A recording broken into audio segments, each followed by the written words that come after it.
if it's not one series, it's the other. Iron Fortress, that fucking cliffhanger, episode 5's cliffhanger, killed me.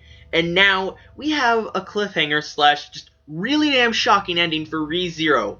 What the fuck? Why, Studio Wit? Why, Studio White Fox? These endings are gonna kill me. Luckily enough, I'm still like one episode behind ReZero, and then the next one comes out tomorrow, Sunday, so I don't have to wait too long. I just need to review another episode of a different series after this one so I can get to it, but still, the waiting is gonna kill me. I've mentioned this before in previous reviews, how you have to feel honestly bad for Subaru, because he has the returns for death ability, returns by death. That's a good thing, because then it's not a permanent death, but here's the downside.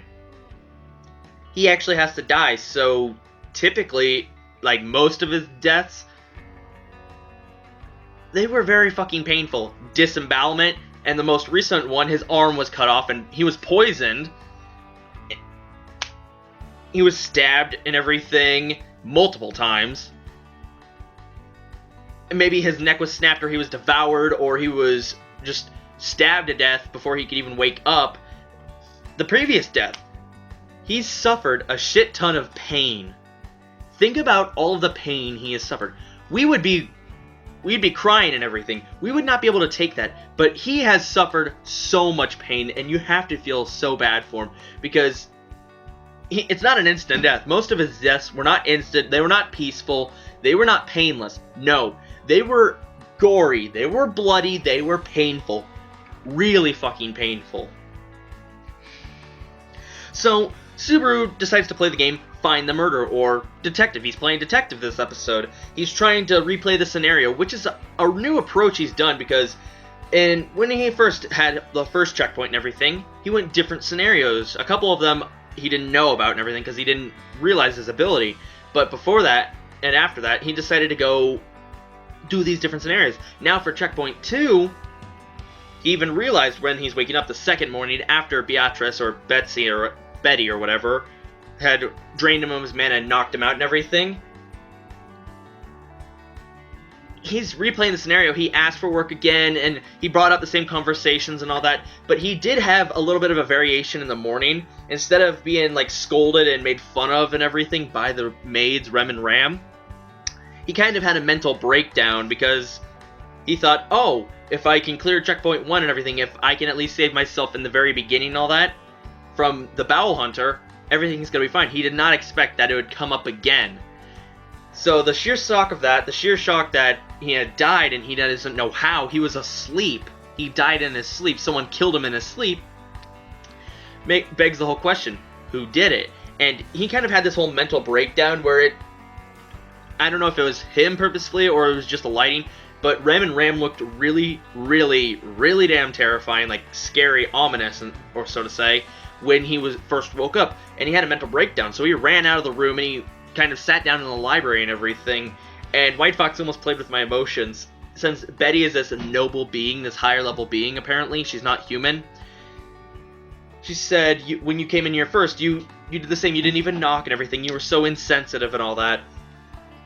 And I'm like, wait, does she remember? I'm really hoping they bring in a character that no matter if Subaru's alive or if he dies and returns by death, that recounts everything, like a god, or so to say. Which, Betsy could be a spirit, she could be a god, she could be a demon. I really hope we kind of get the backstory on her, Ram, because something that Subaru says kind of has a chain reaction with Rem, the blue-haired one. He goes, demons, they'll just laugh along with you about your future plans. Gods don't do anything. And this causes Rem to smile. Now, I'm really curious, is Rem a demon? Or, so to say, we kind of classify creatures that are monsters, or so to say, as demons sometimes. Could she be an ogre? Could she be a witch? Could she be a goblin? Is she a demon in general? That's what I'm really curious. Are the twin sisters demons?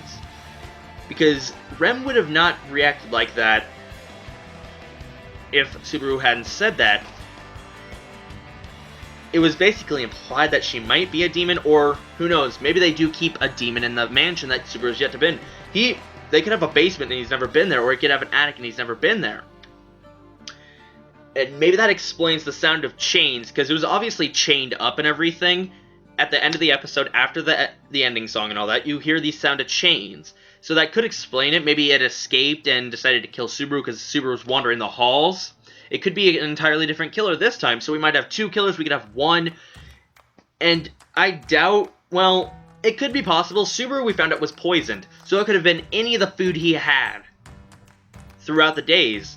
So either he died from poison the first time, or someone came in and stabbed him or killed him in his sleep. And this time, he was apparently like beaten to death by chains or something like that, or smashed. His arm was flung off and everything, and he saw his own arm hanging from the chandelier. And just the sounds of him screaming. Oh my god, that was terrifying, and I felt so sorry for him, and it shocked the living hell out of me. And I do like how Subaru is motivated by Amelia, and he's kind of gotten also closer in terms of Rem and Ram. Ram's not as much of an asshole in this one. She's actually gotten friendly with him, and well, I gotta say, a good advantage of the Returns by Death ability is no matter how many times he fucks up with the knife, he's slowly going to gain experience from that, and he's going to get better and better and better. I mean, he was peeling the apple and the potatoes and everything a lot better than he did the first attempt, because now he has a little experience wielding a knife. And if he continues to build off this experience, let's say he wanted to learn swordplay, if he died later on and he retook those classes, he could nail the easy stuff down and he could really build up, and that just builds up over time, so that is an advantage. The same with reading and writing, because he tried to replay the same scenario in this, but something went off along the line. I'm assuming it started at the very beginning when he woke up and had a mental breakdown, and he kind of went into this whole different scenario where he didn't go and get a tour around the mansion, he didn't get his text measured, his measurements and all that. He had a bath with the Lord of the Mansion, but he did ask the same thing. But he's trying to keep it as close as possible to the similar path and everything, but it's still going off in its own direction. He even tried to stay up the night he was supposed to be murdered, and he found out he was poisoned, and he tried to get some help, and then that thing, whatever it was, it could have... I doubt it's the Bowel Hunter, but that's the possibility. Or it could be a demon, or something like that, or it could be Rem. And this episode, it made it super, super hard to convict Ram, because I actually grew to like her as a character in this. When she smiled, and when Rem smiled and all that, I'm like, why must you do this, Studio White Fox? Why? Now I'm not as certain. I still think it could possibly be Ram, because last episode they were talking about how he could be a spy and if they should do anything. Maybe she's doing this all for her master, their safety, or why. We don't know the motives, we don't know the killer, but we know one thing. He was, well, actually, no, we knew 2 things. He's poisoned, and he was beaten to death by chains or something. He splattered after that the second whatever swing, throw, or whatever. So yeah, I'm really curious, and that cliffhanger killed me. But tell me your thoughts in the comments below. Don't spoil episode 6, and I will be caught up for episode 7. So try to answer my questions. And no one's answered yet. Is Puck a boy or a girl? I have a little difficulty telling. So yeah. Thank you all so much for watching. Be sure to leave a like, comment, or subscribe. Check out the links in the description where you can go and add me on Twitter and Facebook. Go check out ReZero episode 5, 6, and then episode 7 drops tomorrow. And have a nice day. This is Outer Xavier signing off. Have a good one. Bye-bye, guys. Make sure to watch lots of anime and manga. Check out the links.